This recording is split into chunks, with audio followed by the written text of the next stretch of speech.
ఏర్పాట్లు భక్తులను ఆకట్టుకుంటున్నాయి. ఉత్తర ద్వార దర్శనానికి భక్తులు తరలి వస్తున్నారు. ఆలయంలో ఏర్పాట్లపై భక్తులు సంతోషం వ్యక్తం చేస్తున్నారు. ఇక ఇదే అంశంపై మరింత సమాచారాన్ని మా ప్రతినిధి కిరణ్ అందిస్తారు. వైకుంఠ ఏకాదశి పర్వదినాన్ని పురస్కరించుకుని తిరుమలలో అత్యంత వైభవంగా పుష్పాలంకరణను తీర్చిదిద్దారని చెప్పుకోవచ్చు. ముఖ్యంగా ఏదైతే గార్డెన్ డిపార్ట్మెంట్ ఏర్పాటు చేసినటువంటి ఈ పుష్ప అలంకరణ మాత్రం భక్తుల్ని అంటే తిరుమలకి ఎంట్రన్స్లోనే ఎంతగానో ఆకట్టుకునే విధంగా ఉండదని చెప్పుకోవచ్చు. మనం చూస్తున్న దృశ్యాలు కూడా చూడొచ్చు. ఇదంతా కూడా తిరుమలకి ఎంటర్ అయ్యేటప్పుడు జిఎన్సి టోల్ గేట్ వద్ద ఏర్పాటు చేసినటువంటి ఈ విష్ణుమూర్తి యొక్క విగ్రహం కావచ్చు, దాని చుట్టూరు దేశ విదేశాల నుంచి తీసుకొచ్చిన ఈ ఫ్లవర్స్తో డెకరేట్ చేసిన ఆ దృశ్యాలు మనకు ఎంతగానో భక్తుల్ని ఆకట్టుకుంటున్నాయి. ముఖ్యంగా ఇక్కడ అందరూ కూడా ఇక్కడ నిలబడుకొని సెల్ఫీలు తీసుకుంటూ కూడా ఫోటోలు తీసుకుంటూ ప్రతి ఒక్కరూ ఇక్కడ తమ ఆనందాన్ని వ్యక్తం చేసే పరిస్థితి అయితే కనిపిస్తూ ఉంది.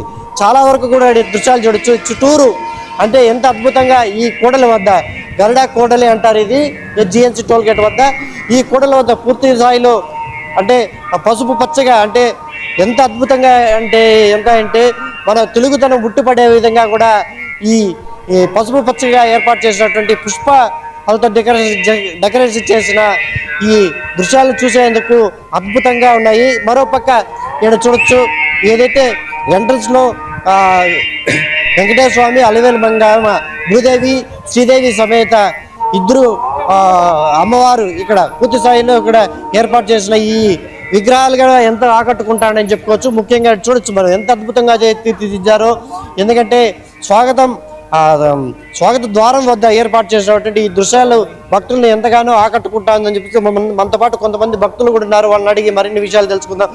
చెప్పండి, ఈ దృశ్యాలంతా మీకు ఎలా ఉన్నాయండి? సార్ చాలా బాగుంది సార్, చాలా బాగుంది. లాస్ట్ ఇయర్ కంటే కూడా చాలా బాగుంది. లేదండి, సైట్ సీన్స్ కోసం వచ్చాం అంతే. కింద లోకల్ తిరుపతినే అదే సైట్ సీన్స్ చూద్దామని చెప్పేసి వచ్చాం. ఎట్లున్నాయి మరి డెకరేషన్ ఎంత బాగుంది? తిరుపతి అంటే ఈ డెకరేషన్ చూడడానికి చాలా మంది కూడా తిరుపతి నుంచి అంటే దూర ప్రయాణంలో ఉన్న వాళ్ళకి టికెట్ లేకపోయినా ఇక్కడ కొంతమంది మాత్రం ఈ దృశ్యాలు చూడడానికే తిరుమలకు వచ్చినట్టు కూడా వాళ్ళు చెప్తున్నారు. ఏమా ఎలా ఉందమ్మా ఇక్కడంతా అలంకరణగా ఉంది సార్? అందుకే వచ్చాము చూడడానికి. ప్రతి సంవత్సరం వస్తాం, ఈ సంవత్సరం వచ్చాము. ఈసారి అయితే ఇంకా చాలా బాగుంది. అంటే ఏటమ్మా ఈరోజు టికెట్ ఏదో దొరికిందా మీకు? దర్శనం టికెట్ అయితే ఏం లేదు, కానీ చూడడానికనే వచ్చాము. ఇది మొత్తం మీద చూసుకుంటే తిరుమలలో స్వామివారి టికెట్లు లేకపోయినా అంటే వైకుంఠ ఏకాదశికి సంబంధించి ఏదైతే మనం చెప్పుకున్నట్టు 30వ తేదీ, 31, అదేవిధంగా 1వ తేదీ 3 రోజుల పాటు ఈ డిప్లో ఎవరికైతే టికెట్ పొందారో వాళ్ళకి మాత్రమే దర్శనం ఉంటుందని చెప్పేసి ఇప్పటికే టీటీడీ అయితే పూర్తి స్థాయిలో ఈ సమాచారాన్ని భక్తులకు చేరవేసింది. అయితే తమకు దర్శనం లేకపోయినా పర్లేదు, తిరుమలలో ఇలవైకుంఠంలా కనిపించే ఈ తిరుమలని ఒకసారి చూస్తే తమ జన్మ ధన్యమైందంటూ కూడా ఇక్కడున్న భక్తులు చెప్పే పరిస్థితి అయితే ఉంది.